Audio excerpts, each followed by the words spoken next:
दोस्तों, क्रिकेट की हिस्ट्री के 3 ऐसे खतरनाक फील्डर्स दिखाने वाला हूँ जो कि हवा में सुपरमैन की तरह कैचेस पकड़ते हैं। और हाँ, एक प्लेयर तो हमारे इंडिया से भी है, तो उसे बिल्कुल भी मिस मत करना। तो इस लिस्ट के नंबर 3 पर आते हैं रविंद्र जडेजा।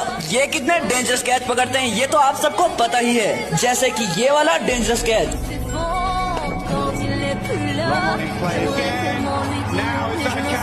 नंबर 2 पर आते हैं ग्लेन फिलिप्स, जो कि न्यूजीलैंड का प्लेयर है। ये मॉडर्न क्रिकेट का सबसे खतरनाक फील्डर है। इन्होंने कितने डेंजरस कैच पकड़े हैं वो तो आप सभी ने देखे होंगे, जैसे कि इनका ये वाला खतरनाक कैच।